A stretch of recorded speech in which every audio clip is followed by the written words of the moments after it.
Уже более 14 лет ко дню гагаузской письменности в региональной библиотеке в Камрате проводят конкурс чтецов среди учащихся учебных заведений автономии. В этот день наши участники, это у нас студенты, старшеклассники, ученики младших классов, они нам читают стихи наших гагаузских поэтов. Так как в этом году у нас юбиляры и Дмитрий Карачебан, и Николай Бобовый, сегодняшнее наше мероприятие будет посвящено этим нашим заслуженным гагаузским поэтам. Жюри, куда вошли преподаватели университета и колледжа, оценивали не только выразительность, которой ребята рассказывали стихи, но и знание гагаузского языка. Самое главное – это знание языка, дикция, правильное произношение. Основной акцент мы делаем на это, на красивый гагаузский язык. Так как я уже сказала, что у нас две возрастные категории будут определяться. Первое, второе, третье место – это старшая группа, и первое, второе, третье призовое место – младшая группа.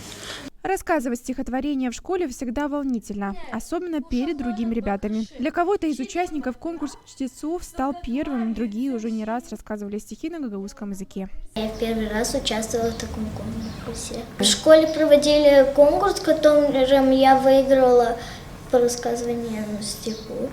Мне очень приятно участвовать в таком конкурсе. Я участвую не первый раз.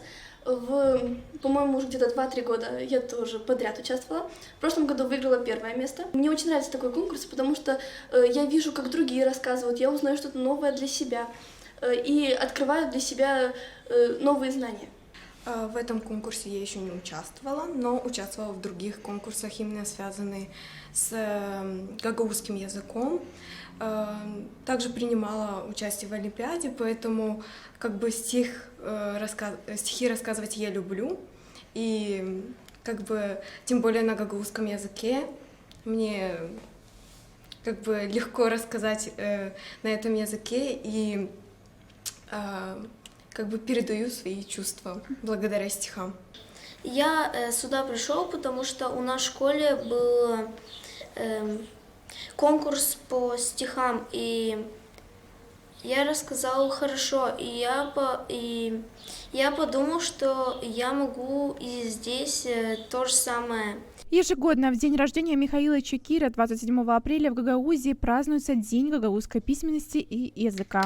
Мария Статова, Вячеслав Коса, Артем Топал. Новости ГРТ.